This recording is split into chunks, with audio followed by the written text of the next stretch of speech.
Hello and welcome to Perspectives, where we'll take a deep dive into the issues of the day and where we'll take a look at people's opinion on such issues. I am Ruth Osime. And I am Majekodunmi-Oniru. Today marks our very first episode of 2024, and guess what our topic is? Your guess is correct, resolutions. We have a very special show planned, so stay tuned while we get started.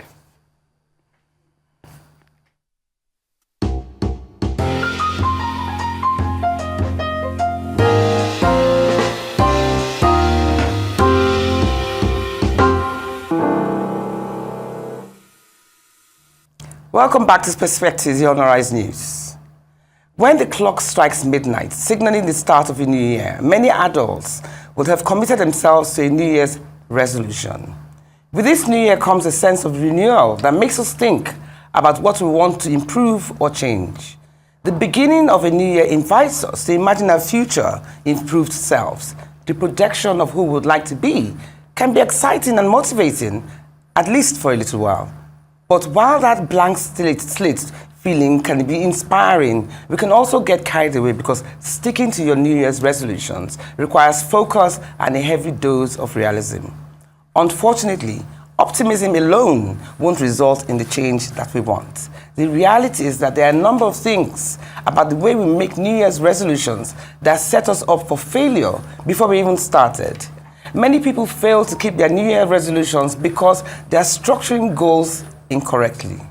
And with so many people committing to goals for the new year, the hope and optimism that change can happen is in the air. The reality is, however, that over 90% of New Year resolutions will be abandoned within just a few months. A primary reason why we fail New Year's resolutions is the setting of unrealistic goals and expectations. People often start this year with high ambitions, but without a practical and achievable plan. It's critical to review your resolutions to see if they're achievable. So instead of setting one big New Year resolution that's unattainable, why not set a variety of small milestones that will help you get to a bigger goal over time? Very well said. Resolutions are made to renew our outlook on life, reposition our goals, and align our daily actions in a purposeful, joyful direction. Resolutions can be made at any time of the year, at any point in our lives, but they are usually made at the start of a new year because why not? Most people spend the month of December recapping the concluding year, closing down the books, and establishing sales funnels, budgets, and projections for the coming year. December is additionally a time to rest, relax, socialize, and let loose. So why not start January with specific, achievable, and measurable goals? Every new day is a canvas waiting for the strokes of our achievable ambitions. Whatever we can fathom and decide we want to achieve, we will. If we put in the determination, the unity, and the relentless energy required to win. If we deep-heartedly want 200 million humans released from the shackles of kleptocracy, poverty, slavery, and regression, we can achieve it in 2024. If we want greater infrastructural development nationwide, stable and sustainable electricity nationwide, internationally competitive public schools nationwide, and sufficient agricultural output nationwide, we can achieve all starting now, today, and in 2024, with citizenry spirits of never giving up, combined with visionary, capable, ethical, and merited leadership. There's no dream too big. There's no goal too high. There's no aspiration unachievable. May our goals be bold, our determination unwavering, and our journeys filled with purpose. More power to a year of growth, achievement, and unshakable pursuit of our brightest aspirations. We would announce our special guest soon, but right now, let's proceed to watch this unique report on resolutions.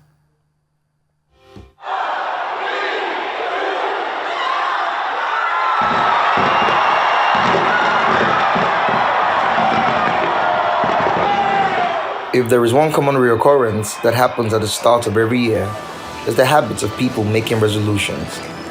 Every new year, millions of people make resolutions, with the most common resolutions being health-related.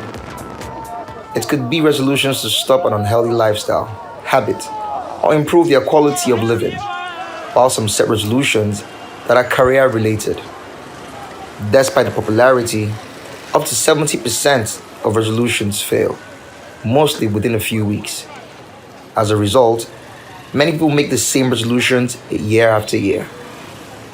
Resolutions are like goals, and putting time into planning your resolution can increase your success. A specific resolution is clear and focused.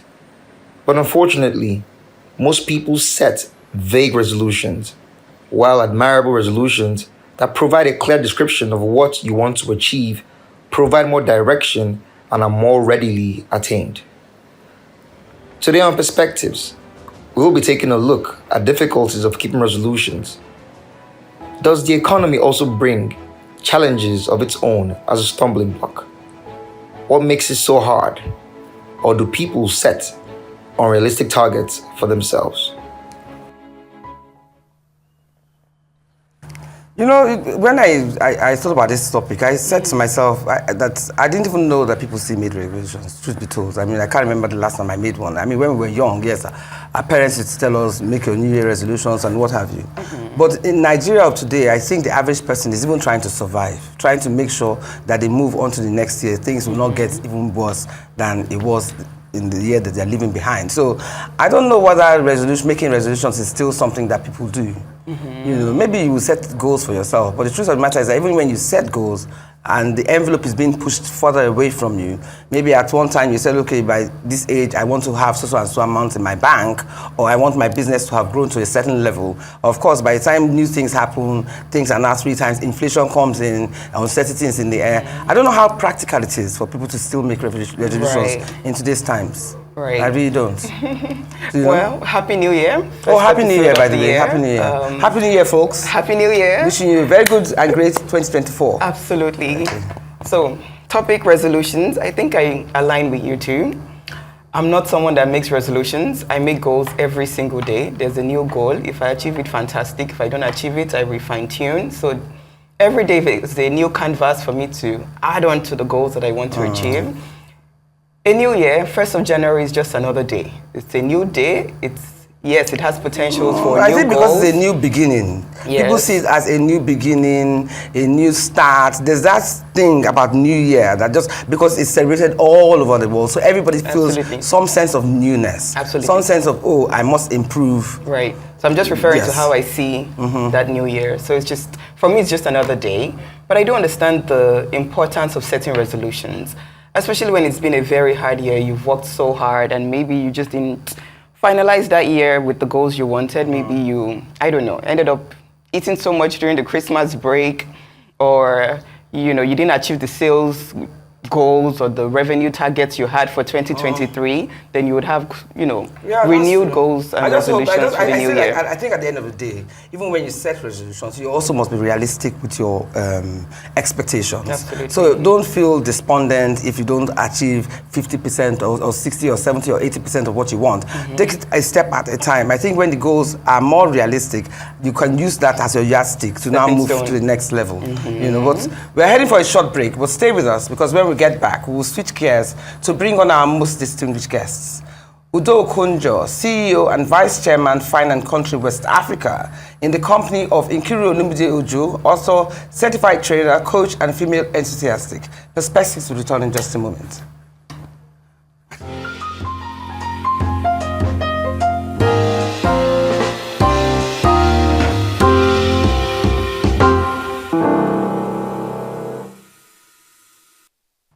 Welcome back to Perspectives on Arise News. Okay. Now time to introduce our guest. First off is Nkiru Olumide-ojo. She's a published author, certified trainer, coach, and a female enthusiast who is keen on seeing more women hone their leadership skills. She has over 2 decades of experience working as a corporate executive with multinational and national brands across Africa, spanning various sectors, including financial services, aviation, telecommunications, and oil and gas. Nkiru founded the Lighthouse Network to prepare youths for marketplace leadership. Welcome to Perspectives, Nkiru Olumide-ojo. Glad to have you with us today. Thank you so much. A true pleasure to be here. And we're also being joined on this episode of the program by Okonjo, Chief Executive Officer and Vice Chairman, Fine and Country West Africa. Udo is on a mission to coach 1,000 purpose-driven Globe Ace leaders and multi-billionaires by the year 2030. She's also the founder of Africa's premier female leadership academy, IWOW, or Inspired Women of Worth, created to elevate, empower, and connect power women who together have become a positive global force and collectively do a world of good in various areas of impact. It's also my pleasure to welcome you, Udo, and to welcome you, Nkiru. Thank you. Two heavy babes. I mean, you guys are just looking so stunning. Thank you. Amazing You know, I yourself. chose you guys because I see you as an inspiration for younger women. And of course, like I was saying to my co-hosts, this thing called New Year resolution, how many people really do it? I mean, I can't remember when last I thought about, what would my New Year resolution be? Yes, I set goals, Right. but I set goals that are within reason and that are also very practical. So I want to start with you. So why is there a high failure rate of New Year resolutions? Because by the time February rolls by, you have forgotten it. Maybe some obstacle or some challenge has come ahead of you that has totally thrown everything off the curb. Right. So why do people make these resolutions if they know that the chances of achieving it are slim? Right. Okay, so from my perspective, I feel like making goals is really about mastering your life, right?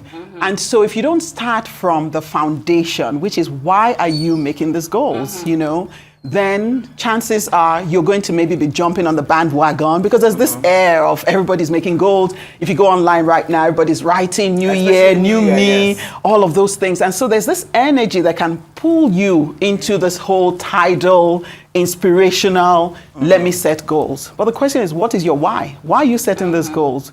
What do you want to accomplish? I love this particular quote by, I think it's Saul Sandberg, that says, everyone should actually ask 3 questions. Who am I? Where have I been? And where do I want to go? Okay. So at any point in your life, whether it's at the beginning of the year or it's at your birthday or a quarter, reflection is such a powerful tool for self-mastery.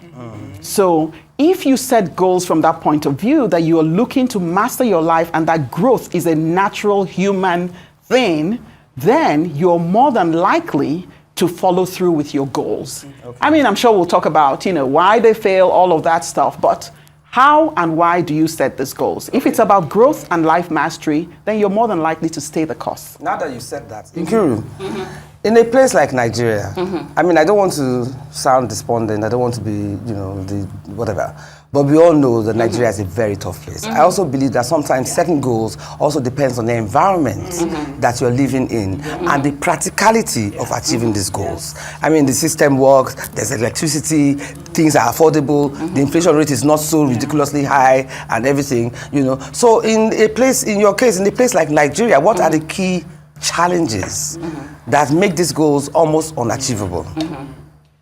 Look, I think moving rising, so leaning in a bit into what Udo said, I believe that self-mastery is a great place to start. And I say so because what self-mastery can do for you is make you aware of what the issues are.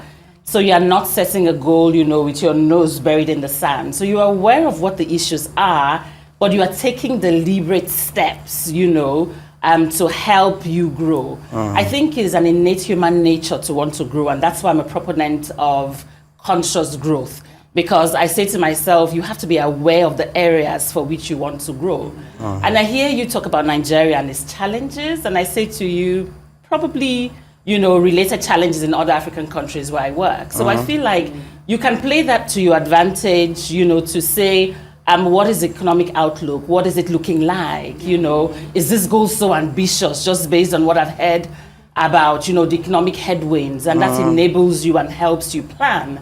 I think also on a practical basis, you can also, be sure of how you guard your environment, how you control your environment. I was in the country where I work, I was in an Uber, and then the guy said to me, I said to him, can you turn on the radio? He's like, no, ma, I don't turn on the radio. I'm like, why? He's like, I don't want to hear anything negative. So I said to him, but how do you know how the country is burning? He's like, I control what I listen to. And I feel like if you are setting a goal, regardless of the economic environment, listen out for the economic headwinds, but know how to shut yourself and control your environment. What about if situations beyond your control, like inflation, for instance? You can say, okay, I started this business with maybe, give or take, 10 million or whatever. My goal is that by year 2024 or 25, I want the business to be worth maybe 20, 30 million, whatever. But because of the economic climate, I mean, for instance, now I'm celebrating my birthday soon, and I thought it was odd because I was now reaching out to vendors, and I was like, okay, I'll send my event planner. Okay, so start getting. And she was like, no, Auntie Ruth, we cannot give you. The event planners cannot give you a quote now. They're going to have to wait till January before they can give you a quote. And I'm like, why not? Why can't they give me a quote? I mean, who would not want to do business? And that was just to show you the uncertainty of the business climate, because they cannot guarantee that if they give me the quote now, come February, they can maintain it. Can I speak to that, you know, just for a second? You see, we've been in very uncertain times. If you think about it, from 2020, we had the pandemic, you have, you know, the war, you have this, you have all of those things. So uncertainty has become very certain. So it's not going to change. What needs to change is our response to uncertainty and how we interpret it. And that's why I love the name of this show, Perspectives, right? We can adapt or adopt enabling perspectives, right? Which is like belief system, how you view things. Okay, so they can't give me a quote now. Bear in mind, that is an entrepreneur who has decided to deal with uncertainty by not making certain decisions within a certain time frame. So you begin to then create your frameworks or your systems to deal with this sort of uncertainty. So I'm a business leader in Nigeria. I'm running my business, leading my business and all of that. And you can set these really high goals, right? The same goals you were setting maybe 5-7 years ago, but you have to adapt it to the times and your interpretation. So I want to make several $1 million. Well, guess what? If you don't make it, what is your interpretation of that? Are you going to get depressed and say, oh, I didn't meet the goals, you know? Or are you going to look and say, well, this year we had elections. We had the Naira cancelled on us. We had this, we had that. And because of that, a lot of things that were outside my control happened. Therefore, I adjust. One thing I say to people about goals is that, guess what? You're the one who makes those goals. You're the one who can also adjust the timelines of those goals, because that helps you stay positive. So it's really about your interpretation, it's about your perspective and how you view things. Your faith, that goes to your point about Sorry? And your faith as well, because I mean, absolutely. let's face it, to do business in Nigeria is not it's very tough. Like the example you gave yes. the birthday and how Nigerian factors can actually hinder, limit, crush ambitions in so many ways possible. So I want you guys to sort of give us like specific examples that our viewers can relate to on how you set your goals, how you achieve them, the challenges you experience in this climate. You go first. No, that's fine. But I think before how long is the rope? It's one of those how long is the rope answers. No, I have to speak to root suppliers, and I feel like people have got to, when planning, they've got to imagine scenarios. And I could have given Ruth a price and said, I mean, we can go between January to March, you can get it at X, because I have imagined, you know, that the worst case scenario and the cost of the dollar will be this. So you can't plan in a linear manner. You've got to plan, you know, bearing in mind that the circumstances, you can still project. Turbulent. You can still project. I believe that you really could have still been able to project. But back to your point about setting goals. I believe that reflection is a great place to start, which is, you know, how was last year? Did I achieve my goals? What are the things, you know, that I'd love to achieve this year? And then I believe, you know, right next to that is also writing down and articulating and not being drastic. You see people who were only able to save 100K USD, and I'm just using that, you know, randomly. You know, in the goal, you're thinking, I'd like to, you know, this year save 5 million USD. I mean, what's the, you know, what's the basis? 90% of Nigerians have less than 500K in their bank account. Just an example. Yes. Right. No, I mean, just illustrating randomly and using, you know, the USD. Maybe say 10 right. I want our viewers to be able to relate. 10K, okay, right. So maybe you examples. save 10K USD this year, and now you are thinking about saving 500K or 1 million USD. That's drastic. Nonsensical. And okay, actually, that's a great adjective. And I think if we bring it even practically, people who lost Drastically. 10 kg, Yes. 5 kg, then you Yes. decide you want to lose 50 kg. That's a whole human. Yeah. And There I you think, go. with that, when you have a big plan, then you cut the plan into bite sizes. If we take the weight loss, it's a case of what am I going to change in my diet? How am I going to reduce the portion? Yeah. Am I going to change from red meat to lean meat? What would I do? Would I go from full beef to what is going to reduce it? Instead of saying, I'm going from Setting smaller Yeah. goals. Thank you. Yeah. Smaller bite sizes. I mean, after all, they say you eat the big elephant Yeah. by eating, One bite, bite yeah. sizes. Not Yeah. sure if you want to lean in on this. Yes, I do. I will even give my own example. So, I mean, I'm in my 50s. I've started noticing that, my clothes aren't quite fitting, which is one of the reasons, the loose things and all that. And I can keep talking about it all I want, or I can say, oh, last year I tried to lose some weight, but it didn't happen. And then because of that, I fall off. And then this year I don't do it. But I found that accountability actually helps. And that's why I love that, no matter what people say about coaches, about, mentors, counseling, all that stuff, having a circle of success that will enable you. So it's one thing to set goals. It's another thing to put in place the systems, the people who can hold you accountable to making it happen. So in my case, what did I do? This year, as a matter of fact, from the end of December, I, engaged a fitness coach. Okay. I got in touch with a nutrition therapist. I've literally surrounded myself with, a system steps that you're that taking? can What are your help goals me. with the coach? Is it monthly? Are you going to sustain it throughout the year? So in my case, it's fitness and vitality. So it's not necessarily about just losing weight for me. It's that, if I'm in my 50s approaching 60, I want to be fit, I want to be radiant, I want to have all of that. Be your best self. Be my best self, right? So yes, there's a kg goal to be lost, Yes. but it's also our mobility for me. It's like that my knees are not creaking. It's that I want to be fast on my foot, all of those things. So we then set those goals, but I set it with support system. It's the same thing with business, right? This is not the time to do business alone. Especially for entrepreneurs, Nigeria is hard. You're very right. And the truth is, we're not really speaking about the mental health issues that come with the isolation of entrepreneurs who feel they have failed. And what I've been saying to entrepreneurs from last year is, listen, don't be so hard on yourself. Give yourself some grace. Understand that a lot of the things are outside of your control. The minute you make yourself a god unto your goals because you're saying you are the sole reason why you didn't accomplish your goals, that's what leads to depression for most people. Psychologists say that depression is a disease of perspective. When you lose sight of the interpretation of things, you forget this is happening, that's happening, this happening. So you don't have full control, but you put all the control on yourself. You're going to be discouraged, disillusioned.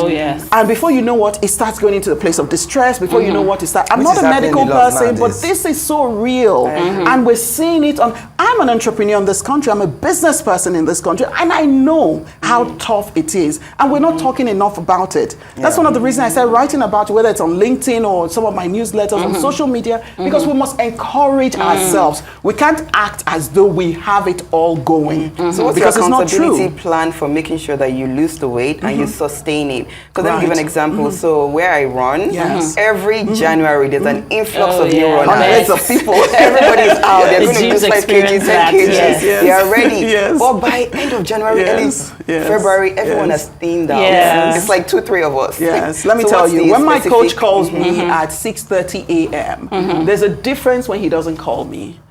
If I'm not in country and I don't get that call, for example, for them to give him the security access, for example, into where we live, I can just sleep on. And it's like, oh, this, that. But just having somebody that's one. Two, during the pandemic, when I started walking, before then, I used to walk about 2.5 kilometers. No, sorry, what am I saying? 2,500 steps. Okay. I mean, that's so, like, you're not even living. Exactly. But I felt I was doing something. Guess what? A friend of ours who was in the UK, not even in Nigeria, set up a WhatsApp group and got people to join and to start walking during the pandemic. By being part of that circle, seeing people posting, in fact, So when I saw people collectively, putting you have a 10,000, I was like, these people liars. How can they be saying they did 15,000, 10,000? Yeah, right. Guess what? They should take You it to got the shop. to it. They should take it to a place where they have shops. They should come and show me. So you achieved that? You I started achieving did. it? Okay. At some point, I was doing 10,000. Now my average is 10,000. That's Do you see? fantastic. Because I was in a circle of success, in an accountable system. So, Okay, I want to ask yeah. another question. You know, like, people have had past experiences, but their childhoods. People have had traumatic childhoods. Some people have had, and which now shapes them as adults. Does this also impact in their goals and their resolutions, the kind of background or the kind of childhood that they've had? Does it influence how their goals are set? Yeah. I mean, I'm not the psychologist, but yes, I'll agree. And the reason I say so is because we're all a bunch of all the experiences we've had. And I know that if you have failed repeatedly, then the tendency for you, to at least even go in confidently is not there. So you're going to be a bit reticent about jumping, into the hay. But I mean, if I was going to bring it practically to myself, there are a few things I would do. I would say to people, you must have at least a wall of accolades, that reminds you of the accomplishments, that you've had. And there may be something as little as being a phenomenal singer in a choir. What that does for you is it builds you up and, equips you to be able to face, what may be a bigger challenge. Yes, trauma does draw on you, but I think, and that's the point I keep leaning back into. Or even the way you handle disappointments also is determined by where you're coming from. Yes. Conditioning. Determined by the foundation. Conditioned, yes. Do you not sure you want to lean in? Yes, I do. I definitely, as a matter of fact, when you had asked the question, what is the reason that people don't set goals? Sometimes it's a result of what's happened in their past. Exactly. Right? And so some people are actually afraid of failure because of what failure looked like. Sometimes even maybe I grew up in a big family. I have 15 siblings. Wow. Yeah. So imagine what that looked like from even a competition point of view, where there was comparison and there was some sense of competition, right? To a large extent, it wasn't. It was positive because you were inspired. However, when someone says, oh, this person came first, why did you this? Or maybe you did really badly, and then you're compared in such a way that now makes you want to strive so hard, and then when you don't make it, you feel that you're going to be disapproved of. Yeah. And so sometimes people either become overachievers, right? Or sometimes they pull back. So our upbringing, our conditioning plays a big role. And so you find people who are afraid of failure. Some people are also afraid of success. Some people are afraid of success because maybe they've seen those who were successful and people were, in quote, pulling them down with the stories, with all of the things around them. Like, look at this person. How did they make it? This and that, So there are many reasons that people feel, I don't want to use the word traumatized because maybe that would be using it too loosely, but almost pull back from actually wanting to set goals and advance and master their lives because where they're coming from, they've seen, It's good that you said that. Yes. It's also that imposter syndrome. Yes. It does exist. Yes, it does. And that is totally opposite of people who have an Yes. overinflated ego. Yes. Imposter syndrome is when you are actually so successful, Yes, but absolutely. even you undermine Yes. your success, so you're Yes. not even aware Yes. of how Yes. successful Yes. you are. Yes. So in such situations, Yes. how do they leave that position to be aware of their surroundings, be aware of people actually respecting them for the successes that they have done? How do you change that mindset? Nkiru started talking about, your wall of accolades, you want to call it your victory log, you want to call it your credibility trackers, whatever name you want to call it. The point is, there's a process to reminding yourself. Exactly. So from reflection, so one of the things we do with the leaders that we work with is to get them to always start the year with recollecting how far they've come. Because the truth of the matter is that if you check, no matter how much you want to interpret it, that Nigeria this and that, you're not where you were on the 1st of But January. you could be worse. 20. You could be worse off than where you were. Yes, you could be worse off in certain areas. Remember what we said about perspective, about interpretation? So the problem is, how do we define success? Many people tend to define success and measure. They will talk about SMART goals, specific, measurable. So many times, what are we measuring? We're measuring money, especially as Nigerians and Africans. We're too material focused. My goodness. Yeah. So our definition of success is always about money. It's always about the physical, tangible things. And money is not everything. And it's that conditioning that's leading to the distress we feel in society. Whereas maybe your family, I looked and I said, we never went to the hospital last year. That's something to be grateful for. You take that for granted. You take that for granted, until you've had to be in the hospital 6 months in a year. Then all of a sudden, you realize that health is actually something to rate In fact, and in today's reflect Nigeria, on. health is very It important. is Yes. massive. Health is very Do you important. see? Having friendships, having a family, Yeah. having, there's so many things. Having even a job that you enjoy. Oh, this is inspiring to hear. Do you see what I Yes. mean? So measurement of success is a big thing. If we can Yes. address that, you will find that many people will suddenly feel more Yeah, and not positive. focus on just financial. Yes, and not You're just very focus on right. financials, but our country, of course, also, makes it so in a sense. I mean, we're not in a country, we don't have credits, we don't have this, we don't have, if you have your 1 naira, that's it. Whereas 1 naira anywhere else in the world is multiplied because you have access, right, to stretching it, you can, all of those things. But we can go into the... No, but I pull it yeah. oftentimes back Yeah. into values. And Yeah. I know that we talked about reflections and we talked about writing down the goals. But I think in between then is your values. Yes. Because your goals will be based right back on your values. Yeah. And what are your values? I mean, I hate to say that, even the use of social media has somehow amplified the wrong values. I think that has even put more because pressure. we haven't, because we haven't defined it. And so we use phrases like, Olatera has blown, and therefore my values automatically mean that money is what defines blown. So you've got to think about your values We're going and on a what they break mean. now, so we will continue where we left off. So we're going to break. Grab your cup of coffee and come back and join us right on Perspectives. See you in a minute.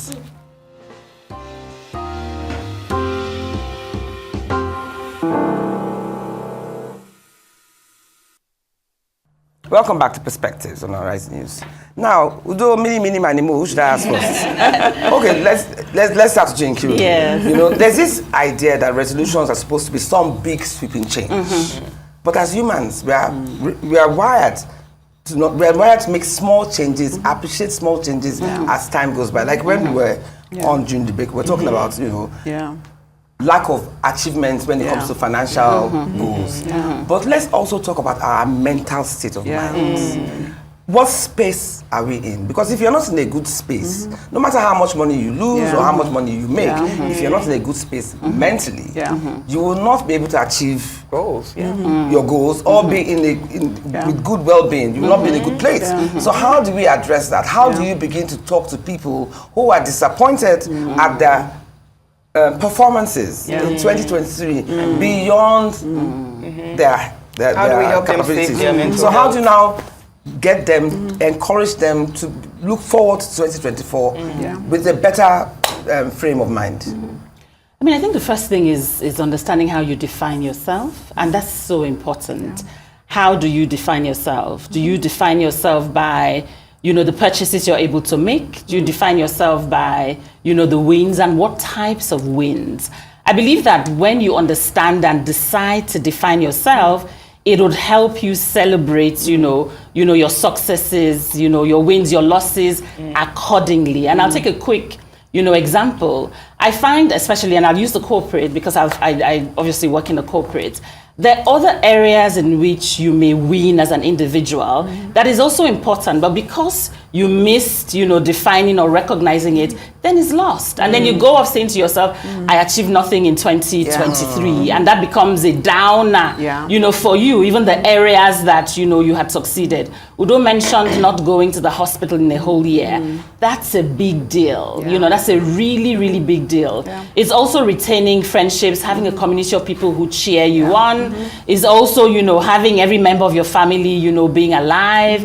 Is also being able to have a roof over your head. I know that we're having a lot more awareness about mental health, but is also, taking that a step further and saying, what do I do to protect myself? What do I do to guard my mental health? What do I do, to make sure that I'm in a good space to be able to achieve those goals that I'm setting? So if I delve right back into it, is having a high sense of awareness of what is your success, defining those successes for yourself. And it's pretty much not telling, your time with another person's wristwatch. You find people who... What about peer pressure? Because I think peer pressure too also adds and it does. a bit of tension. It You does. compare yourself, Yes. oh, she got this, how come I don't have that? He has this, how come I don't have that?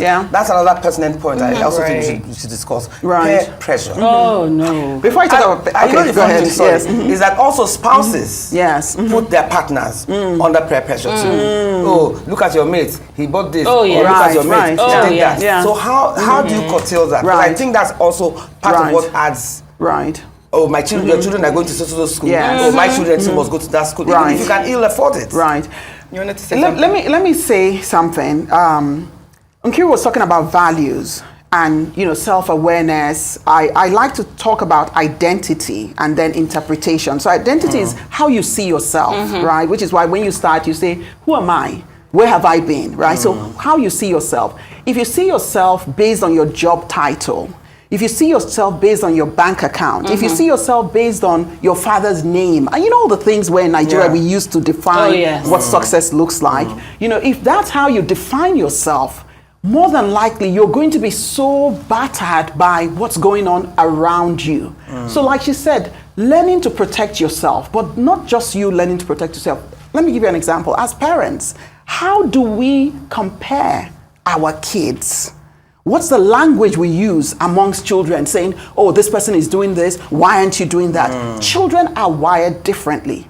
Children of the same parents can have different measurements for success based on their capacity and all it is about them. The same thing with adults. Right? So the fact that you grew up in Lagos, for example, you can't compare yourself to somebody who came from some village in, maybe in Delta State or whatever, who's never been exposed to anything. So that person, if they came to Lagos today, why are you going to be looking at somebody who has lived on Glover Road and they said something and you now start wanting to compare yourself? So the person who is on the hot seat and feeling bad because they're seeing other people, what are you interpreting?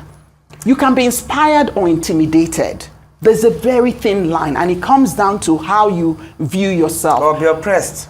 Or be oppressed. Someone sent me a message many years ago. I used to do this whole thing, possibilities mindset, possibilities dream. One person just told me, I beg. I beg. I don't want possibilities today. I'm just tired. I just want, can I just be average? And I said, actually, you know what? Something is going on there. And I can't come into a space and wanting everybody to be possibilities, because guess what? What's going on in their own life that you don't know? Right. What is their own, what is their exposure, all of that? So all of us need to become more mindful. That's why this whole thing about empathy, for type A people like us, I believe, those of us at this table, are largely type A. Maybe I'm judging too quickly, but I feel like, accomplish, you're this, you're driven, all of that stuff. There's a sense in which you feel everybody can do what you can do. But we're wired differently. We're coming from different backgrounds. So if the pandemic has not taught us anything, is that we should be each other's keepers. And how can you be each other's keepers? It's by actually beginning to moderate yourself. I didn't say dial down yourself. I didn't say make yourself smaller. I just say let's be more conscious. I have had to do that. Because, I want everybody to go mega, I want possibilities this, but guess what? Everybody's not coming from the same place. So we need to, as leaders, become more aware. And the same thing, you take it to your business, to your team. I had an EA. When I walk in, her face is looking, guess what? I realized they're coming from so far, 2 hours journey to work. You just come, I work from my house to my office. So how am I going to compare how agile I am, how possibilities driven I am when I walk into the office to somebody who is coming 2 hours? Then what about the Naira, the devaluation, what they can buy, all of a sudden they can buy it, right? So we need to, as leaders, become more, not just self-aware, but environmentally if you have to aware. categorize stages of change, because what you're saying is that you have to change your mindset, you have to change the way you think, you have to change your approach. Literally, if you had to call 4 or 5 steps that you need to take to get to the level that you're at, what would you call those stages of change? That's a PhD question. Yes, She's it is. Now you get the vibe now. Now you get the gap. I bestowed that on you. Let's ask you, Madam PhD. Also, this is a smart term. No, but you take that again. It's the steps towards changes. Yes. Right? What I mean, if I came to either of you now and said that I'm not in a good place, I want to change. I want to change my mindset. I want to feel better about myself as a person. I want to appreciate the pluses I have in my life and not focus on the negatives. Where do I start? From point I will A contribute to point B. Well, two of you joint collectively. So there's a full... Because there must be a primary stage to start from before you now get to the final stage. Yes. Look, I think the principles around change leans first back into reflection, and there's a full industry, around that. In that industry, there is meditation. In that industry, there's There are coaches who help you self-correct. In that industry, there are even hypnotherapists, who take you back, journeys health-wise to kind of work through your mind, and walk you to where you are. So I think the first thing is understanding what needs to be changed, so important, and then why. And then the why for me is actually where the basis is, because sometimes, are you wanting change just because something looks attractive, or are you wanting change from a deeper meaning inside of you? And then once you've thought about the why am I wanting to change? It's now also the what, the how. How am I going to go about, these changes? And sometimes they're formal structures. So I'd like to change the way that I view life. I'd like where we are now as people, or where we are now in this phase. They're thinking schools. There are people who go to thinking schools to be taught, how to think, to think in a certain way. So the what and the strategy about this change is really important. It is, how are you thinking? Then do you have the resources to support you, with the change? We talked about, the running and the gym. I'd like to change. I'd like to have a more expanded, mindset. Oh, I'd like to change. I'd like to go for a marathon. Yes, that's a good one. Am I running at least 10Ks, in a day? Do I have the system and the structure to support me? And by that, I don't mean only a gym. Is it physically running on the street, running in the field, finding a circle to support me, with the run? So if I had to summarize it, it would be what am I trying to change? Why am I trying to change? Do I have a system and a structure to help me with the change? And then just the last thing on that is, I personally feel that what gets measured gets done. So if I've articulated it, then I must measure. And in measuring, I'm not just measuring my outputs, it's also my outcomes. Will there be a time limit to this measurement? Will Yes, you can. Okay, within this period of time, I will give myself 6 months. By 6 months, I have to have attained this, or by whatever. You've spoken about mentors and what have you. I personally believe that first and foremost, not a lot of people can afford to go and see a psychologist or therapist or whatever. So I am also wondering that, do you now find an older friend or somebody a bit more mature or somebody that you're successful that you can inspire to be like? That maybe would it also help if you seek advice from such people rather than going to pay for professionals that would advise? Absolutely. I think at the end of this year, one of the things that I said to people was to thank your friends who have been unpaid therapists. Exactly. And if you look in your circle, everyone has that one friend, when it's too heavy, that you go to burden. And likewise, that person, can be your accountability partner to say, this is what I'm looking to change. Please hold me accountable. Did I do well? Am I doing well? Speak to me, quite honestly in that regard. We've given very good input today, and I think a lot of what we've said resonates very strongly with the 10% of people who are within middle class, upper class. But I want you guys to speak on people who wake up daily, don't have food to eat, have to pick up breadcrumbs, people who have been employed for several months with no salaries, people who have gone to school for 4 years, 8 years, no jobs, applied endlessly, and like the opportunities just seem so bleak in a country that gives them no social amenities whatsoever. There's nowhere to turn to. How do they set goals when every goal failed the past 60 years? I hear you, and I think that we have to be careful to recognize that principles are universal. I say this recognizing that they're vulnerable members of society and that leaders have a responsibility towards. The good book says the poor will always have with us. That's not to say you should ignore the poor.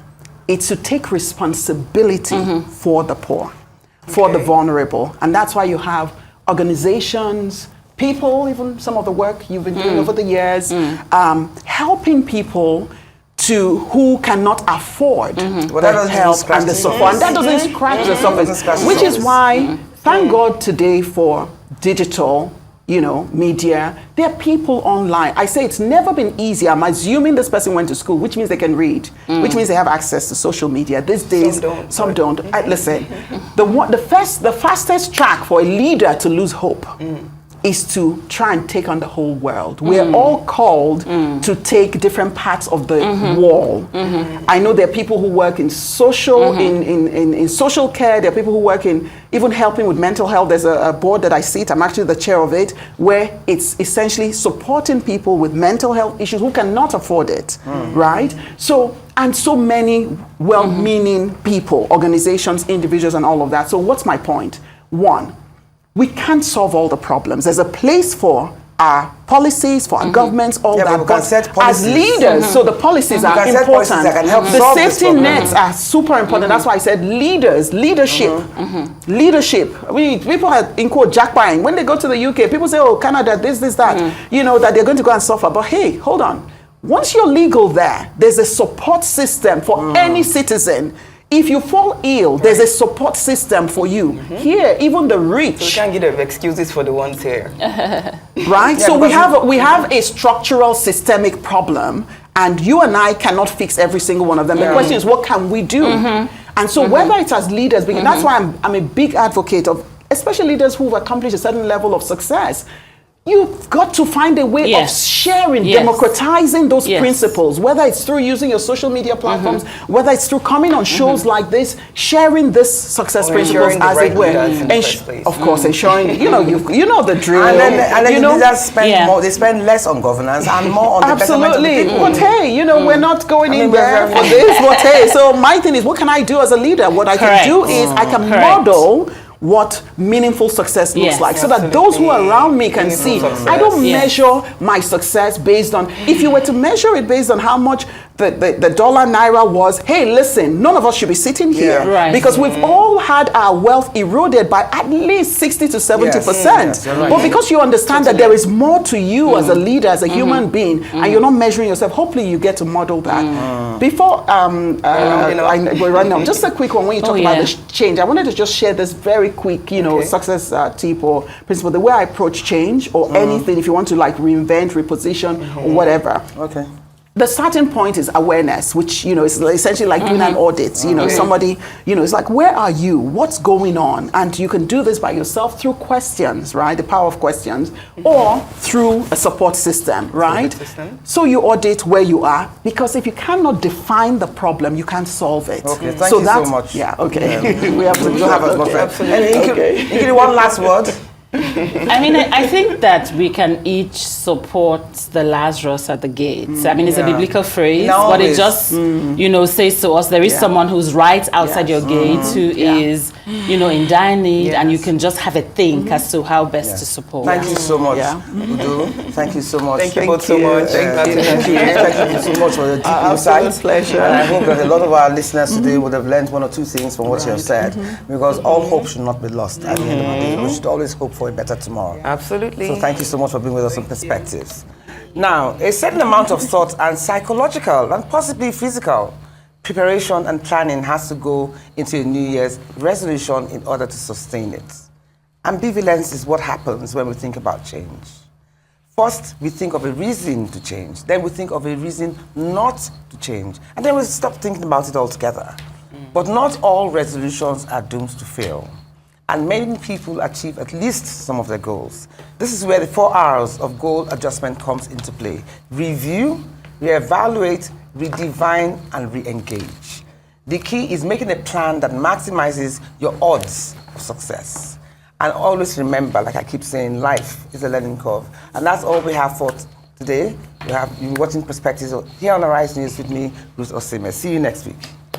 And now the final wrap-up for today, this 2024. Be fearless, be relentless, be daring in achieving goals that would make your life and the world a better place. The key to a better world is intentional humanity. Our world needs a much stronger dosage of bold interventions, dogged accomplishments, and healthy, humane decisions and actions. My name is Majekodunmi-Oniru, and I love all things greater humanity. Thank you for watching Perspectives. Have a great weekend, and see you all very soon. Goodbye.